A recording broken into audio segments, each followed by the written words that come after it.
Ibu, gimana sehat? Anak pedangdut era 90-an Lilis Karlina berinisial RD 15 tahun ditangkap karena kasus narkoba. Tidak tanggung-tanggung, RD yang masih berstatus pelajar SMP ini diketahui sebagai bandar narkoba. Menurut polisi, RD selama ini membeli narkoba melalui jasa online, kemudian menjual kembali melalui jasa online dan transaksi langsung dengan pembeli. RD pun memiliki orang kepercayaan yang mengurus penjualan. Dalam penangkapan Minggu 12 Maret lalu, polisi menyita ribuan obat terlarang. RD memasarkan narkoba ke wilayah Karawang, Purwakarta, dan Subang. Meski berstatus pelajar, bandar narkoba merupakan jejak kriminal yang menjadi musuh masyarakat. Lantas, apakah hukuman yang akan diterima RD yang masih di bawah umur ini? Tim TV One mengabarkan.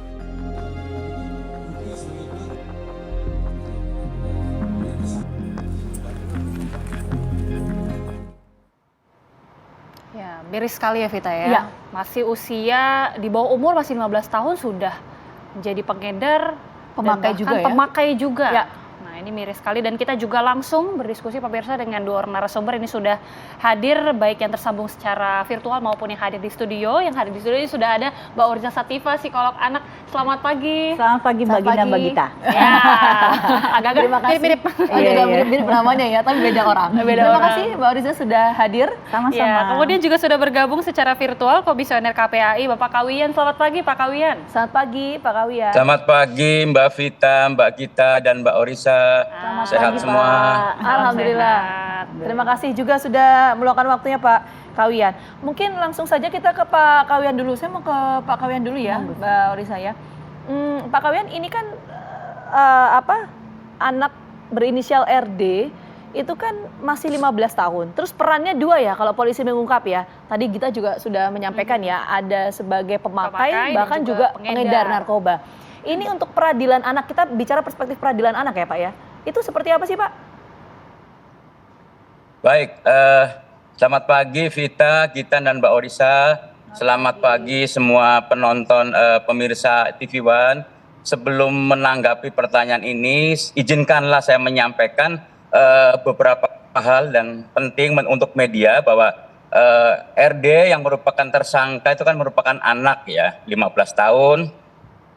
Saya ingin mengingatkan kembali kepada media massa untuk tidak mempublikasikan identitas yang bersangkutan, termasuk di dalamnya adalah identitas orang tua ya. Jadi sebagaimana diatur dalam Undang-Undang tentang Perlindungan Anak juga dan tentang perlindungan anak bahwa anak yang menjadi korban dan pelaku narkoba itu tidak boleh dipublikasikan identitasnya ya. Lalu Peraturan Dewan Pers nomor 1 tahun 2019 tentang pedoman pemberitaan ramah anak juga disebutkan bahwa anak yang menjadi menjadi pelaku tersangka tindak pidana itu tidak boleh dipublikasikan identitasnya, termasuk adalah identitas orang tua dan juga identitas sekolah begitu. Saya lihat beberapa media masih menyebutkan dia sebagai anak siapa gitu. Jadi ya bahwa dia anak public figure iya, tapi mohon itu tidak diberitakan. Oke, Terima Pak kasih. Kawian, itu jadi atensi kami juga semua media tentunya Pak Kawian. Tapi pertanyaan saya begini Pak, untuk tadi bicara konteks ini kan anak di bawah umur usia 15 tahun, terus kemudian perannya dua, pengedar dan juga pengguna narkoba. Itu sistem peradilan anak memandangnya seperti apa Pak? Terutama untuk ancaman hukumannya ya Pak ya? Baik, kalau sistem peradilan anak tentu saja mengacu kepada Undang-Undang nomor 11 tahun 2012 tentang sistem peradilan pidana anak ya. Di situ diatur mengenai bagaimana hukum memperlakukan anak yang terkait dengan tindak pidana, baik itu sebagai saksi, baik itu sebagai korban, ataupun juga sebagai anak yang berkonflik atau yang menjadi pelaku. Nah, di situ akan ada perlakuan khusus karena itu anak ya. Ya antara lain tidak boleh dicampur dengan tahanan dewasa gitu. Kemudian juga nanti terbuka kemungkinan hal-hal yang pengaturannya di luar peradilan begitu. Oke, Oke, artinya saat ini juga masih terus kita lihat ya bagaimana kemudian proses hukumnya. Saya mungkin langsung ke Mbak Oriza. Mbak Oriza tadi kan juga sudah disebutkan ya bahwa ini anak yang di bawah umur, bahkan kejahatan ini miris sekali, ini sudah menjadi pengedar dan juga sudah memakai. Apakah sebelumnya sudah ada kejadian-kejadian seperti ini yang mungkin ada temuan dari Mbak Oriza sendiri? Hal semacam ini memprihatinkan sekaligus menarik untuk kita pelajari bersama supaya tidak menjadi terulang kembali, terutama bagi pemirsa ya. Mengingatkan saja kita hidup di era VUCA, volatility, uncertainty, complexity, and ambiguity. Jadi kita hidup di era yang serba cepat, tidak bisa diprediksikan, membingungkan gitu ya, dan memang serba tidak pasti, tidak jelas. Nah, untuk itu garis bawahnya yang ingin saya sampaikan adalah anak milenial di zaman sekarang tidak bisa kita prediksikan sesuai dengan umur kronologis lagi, bahwa 15 itu sebetulnya usia remaja awal, harusnya biasanya perilakunya seperti ini, normalnya seperti ini, karena sejatinya pada kenyataannya umur kronologis tidak akan pernah bisa sama lagi dengan umur mentalnya.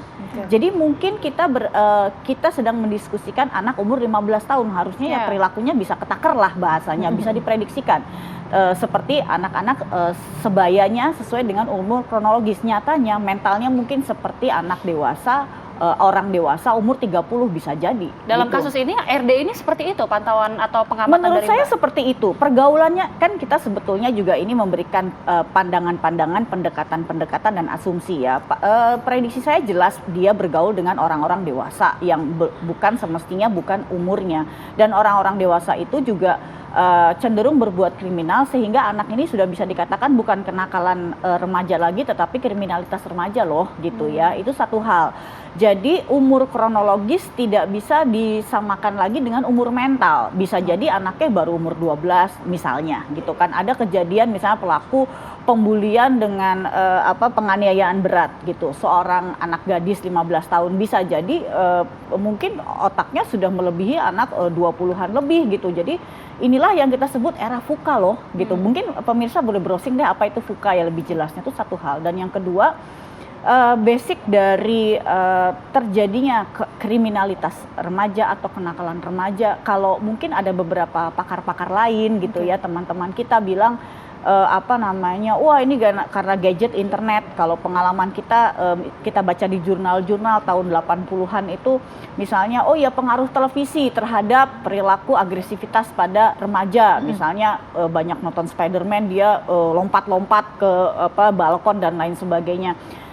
Apapun itu, sebetulnya apapun yang menjadi paparan anak-anak akan tetap bisa diprediksikan, akan tetap bisa dikendalikan kalau adanya value atau nilai hidup. Ini agak beda dengan akhlak ya, beda. Akhlak itu hasil akhir, tapi kalau value adalah nilai-nilai, ya nilai hidup yang ditanamkan oleh basic circle anak-anak, yaitu sebetulnya keluarga. Nanti pasti akan menjadi perdebatan atau menjadi protes.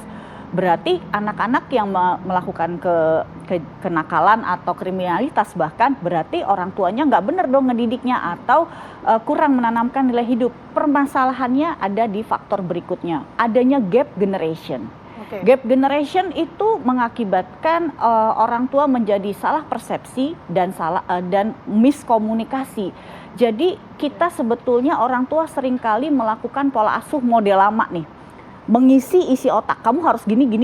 Kalau 70-an 80-an boleh tuh, nggak ada internet. Bisa diterapkan untuk generasi sekarang kurang lebih gitu ya. Jadi buat pemirsa yang menjadi orang tua, daripada mengisi isi otak, lebih baik sekarang mengerti isi otak, karena mungkin tanpa kita sadari isi otak anak tuh udah sejauh ini, tetapi yang kita pikir di rumah sholat, ngerjain PR, diem, diajak ngomong, iya mama, iya sok atuh mama, mangga atuh mama, kita nggak akan pernah tahu. Tapi ternyata dia udah kemana-mana, berinteraksi dengan siapa-siapa. Lingkungan internal keluarga itu memiliki peran yang signifikan untuk membentuk karakter sehingga bisa mencegah hal serupa ya Mbak. Dan harus. Nah ini menarik, nanti saya akan dalami juga mengenai kenapa kemudian anak di bawah umur juga sering menjadi sasaran. Karena kan kita ngelihat kasus ini nggak cuma sekali ya. Betul. Termasuk juga saya akan nanti tanyakan ke Pak Kawian. tidak hanya kasus ini, tapi kita berkaca dari kasus-kasus sebelumnya untuk anak di bawah umur jika terjerat kasus narkoba dengan perannya ini adalah sebagai pengedar narkoba, akankah bisa dijerat hukuman mati? Kita akan bahas usai jeda, tetap bersama kami.